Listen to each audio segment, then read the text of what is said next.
दोस्तों नमस्कार। आज न्यूज़ 524 के स्टूडियो में भाजपा के मंडल अध्यक्ष अशोक वर्मा जी मौजूद हैं। आज हम इनसे भारतीय जनता पार्टी में हो रही गतिविधियों और कार्यकर्ताओं के सम्मान को लेकर इनसे चर्चा करेंगे। तो हम पहले आपको इनके बारे में कुछ जानकारी दे दें कि श्री वर्मा जी भारतीय जनता पार्टी में उस टाइम के ये भारतीय जनता पार्टी के कार्यकर्ता हैं जब भारतीय जनता पार्टी में रहने के लिए लोग उसमें जाना नहीं चाहते थे। भारतीय जनता पार्टी के नाम से लोग भागते थे और घबराते थे। हम आपको इसके बारे में एक कई सालों पुराना जो है वाक़या की जानकारी दे रहे हैं कि यह बात उस टाइम की है जब समाजवादी पार्टी की सरकार थी और गोसाईगंज थाने में एक थानाध्यक्ष जो आया हुआ था जिसका नाम था विनोद कुमार सिंह। हम वहाँ पे गए तो वहाँ पे एक भारतीय जनता पार्टी के कार्यकर्ता आए और उनके द्वारा अपना जो परिचय दिया गया कि हम भाजपा के कार्यकर्ता हैं। उस समय बीके सिंह ने कहा कि यार आपने तो पूरा हमारा स्वाद ही जो खराब कर दिया, भारतीय जनता पार्टी का नाम लेके आपने हमारा स्वाद जो है खराब कर दिया। तो हमारे कहने का आश्रय यह है कि भारतीय जनता पार्टी के कार्यकर्ता उस दौरान के हैं श्री वर्मा जी, और सबसे ईमानदार व्यक्ति जो अपनी छवि के चलते जाने जाते हैं और जिनको मया ब्लॉक इकाई का मंडल अध्यक्ष भी किया गया, आप यूँ कह सकते हैं। तो आइए हम जानते हैं कि भारतीय जनता पार्टी क्या अपने कार्यकर्ताओं का सम्मान का ख्याल कर रही है। यदि कर रही है तो कार्यकर्ता इसमें जुड़ भी रहे होंगे। आइए इनसे जानते हैं श्री वर्मा जी से। भारतीय जनता पार्टी विशेष रूप से पहले मैं कहना चाहूँगा कि 2008 में हमारे गोसाईगंज थाने में एसओ सिंह साहब आए हुए थे और कुछ कार्यकर्ताओं की समस्याओं को लेकर के हमारे न्यूज़ 24 के वरिष्ठ पत्रकार भाई अमित तिवारी जी के साथ एसओ साहब के यहाँ गए और कार्यकर्ताओं की समस्या को हमने उनसे बात रखा। तो बात रखने से पहले भाई अमित जी ने हमारा परिचय दिया उनको कि हमारे भारतीय जनता पार्टी के यहाँ के वरिष्ठ पदाधिकारी हैं, और उनका बयान यही था, अरे पत्रकार जी आपने तो हमारा स्वाद ही गड़बड़ कर दिया। हमें थोड़ा सा ईगो हुआ और रोज़ भी गुस्से भी आई हल्के फुल्का। मैंने उनसे कहा कि भाई साहब वो दिन दूर नहीं है जब मेरी सरकार, मेरी पार्टी विश्व की नंबर 1 की पार्टी होगी, यही भारतीय जनता पार्टी, और देश और प्रदेश में मेरी सरकार होगी। और ठीक है वो समय जल्दी आएगा।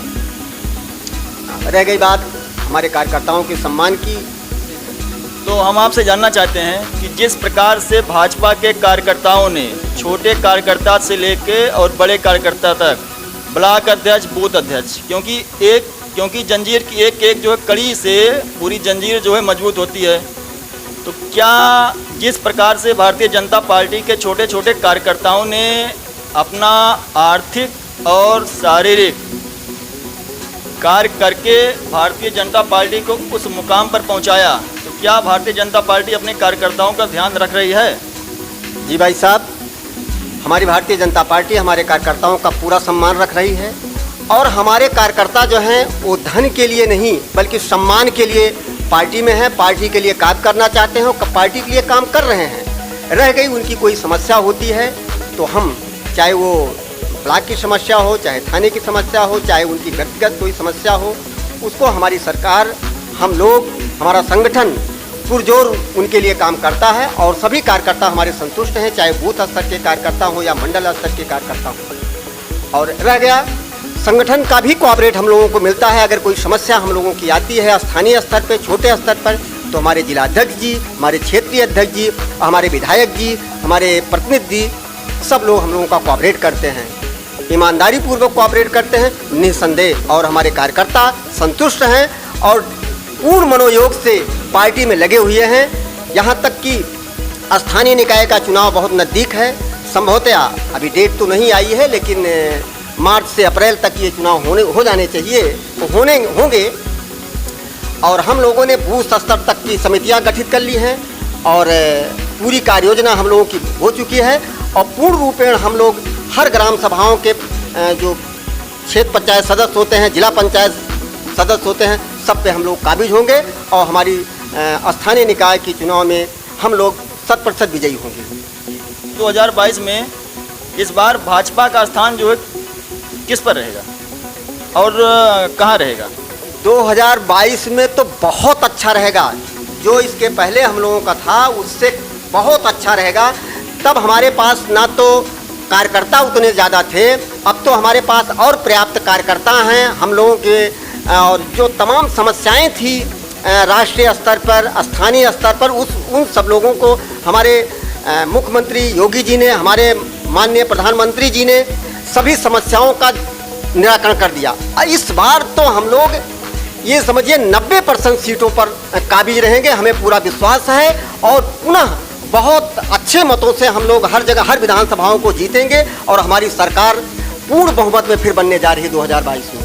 अक्सर यहाँ पे देखा जा रहा है कि लोग यहाँ जो है कहते हुए सुने जा रहे हैं कि यहाँ के अधिकारी बहुत बेलगाम हो गए हैं। मोदी जी ने अपने अधिकारियों को इतना छूट दे दिया है कि यहाँ पे कोई भी काम बिना पैरवी, बिना धन के नहीं हो रहा। इस बारे में आप क्या कहना चाहते हैं? क्या योगी की सरकार ने अपने अधिकारियों को खुली छूट दे दी है? नहीं, ऐसी कोई बात नहीं है। हमारा अधिकारियों पे अंकुश है, लेकिन अधिकारियों को इतना अंकुश नहीं है कि वो गलत काम कर बैठे। चाहे हमारे कार्यकर्ता हों, चाहे हमारे समर्थक हों, चाहे जो भी हों, हमारी सरकार ने ऐसे लोगों पर ये कहा कि जो न्यायप्रिय हो, जो ईमानदारी पूर्ण हो, जो सही हो, वो उस काम को किया जाए।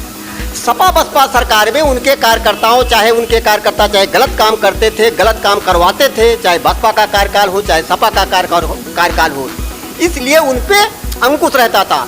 और हमारी सरकार में कर्मचारी, अधिकारी भी सब स्वतंत्र हैं, लेकिन उतना स्वतंत्र हैं कि हम लोग किसी का अन्याय कोई काम ना हो सके।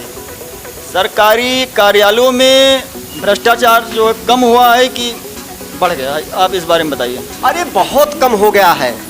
हम बता दें, अभी हम खुद व्यक्तिगत कार्यकर्ताओं के लिए एक ऑफिस में गए थे, तो वहाँ पे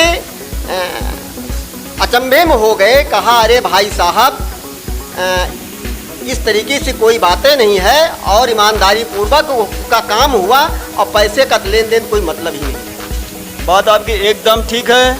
आप अपने पार्टी के ईमानदार कार्यकर्ता हैं और लोग आपको जानते हैं, लेकिन सच यह है कि जो जनता बोलती है, जो गांव के क्षेत्र के गरीब लोग बोलते हैं कि क्षेत्र में, समाज में और प्रदेश में भ्रष्टाचार बढ़ा है। धन को लेकर इसकी मेन वजह है कि अधिकारियों पर अंकुश ना लगना। अधिकारी पर बेखौफ हो गए हैं और बिना अंकुश के किसी पे कार्रवाई भी होती भी है, लेकिन ये है कि अधिकारियों को खुलेआम छूट दे दिया है, जिसका परिणाम या दुष्परिणाम जो भी होगा या तो 2022 ही बताएगा। तो फिर हम आपसे जानना चाहते हैं कि राम मंदिर मुद्दा 2022 में कहाँ तक लाभप्रद होगा?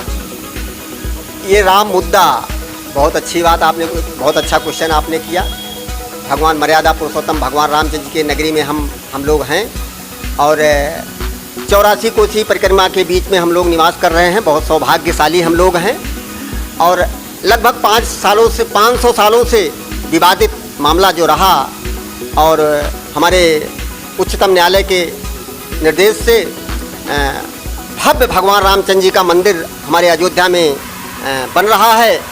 और उसके लिए हम लोगों ने पूरे हिंदुस्तान में वार्ड वाइज, न्याय पंचायत वाइज और एक खंड वाइज, जिसको कहते हैं ब्लॉक या खंड, हम सब लोगों ने संघ के सहयोग के लिए लगाए गए हैं।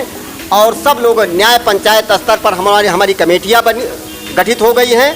हम लोग 1 तारीख से, 1 फरवरी से हम लोग गांव-गांव, घर-घर जा कर के भगवान श्री राम जी के मंदिर के आस्था के रूप में जो भी धन समर्पण राशि हम लोग संकलित करेंगे और इसको जो है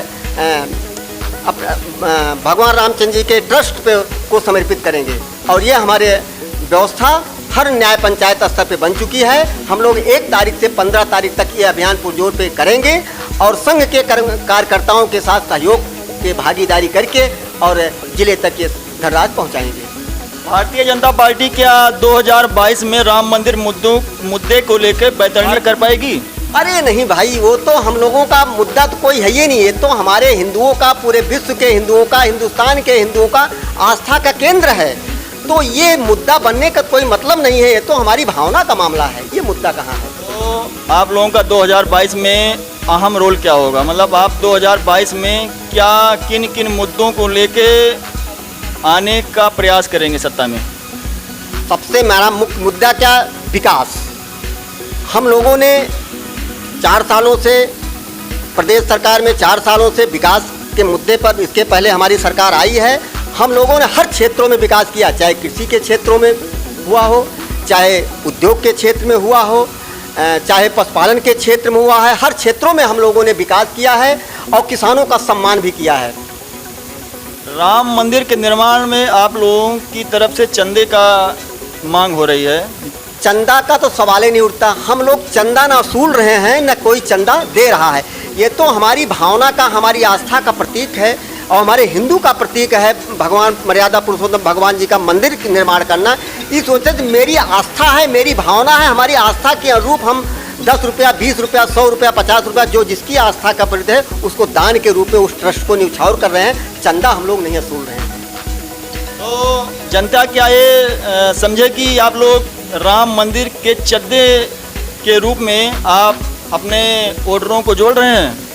क्योंकि अगर आप इसके लिए गांव-गांव जाएंगे, लोगों से जो चंदा के रूप में आप लोग जो है धन उसके लिए जो संचित करेंगे, तो क्या आप लोग इसी चंदे के बहाने अपने वोटरों को जो है लुभा तो नहीं रहे हैं? नहीं भाई, पहली बात तो हमने फिर कहा आपसे कि चंदे का कोई मतलब नहीं है। हम लोग चंदा नहीं वसूल रहे हैं। हम लोगों की आस्था भावना, जितने से ज़्यादा लोगों की आस्था भावनाएं उससे जुड़ी होगी, वही हम लोगों का, क्योंकि हमारे भगवान मर्यादा पुरुषोत्तम भगवान राम जी हमारे ईश्वर हैं। तो उनके निर्माण, उनके मंदिर के निर्माण के लिए हम लोग चंदा थोड़ी वसूल रहे हैं। हम लोगों तो हम लोगों का जो भावना है उसको न्यौछावर कर रहे हैं।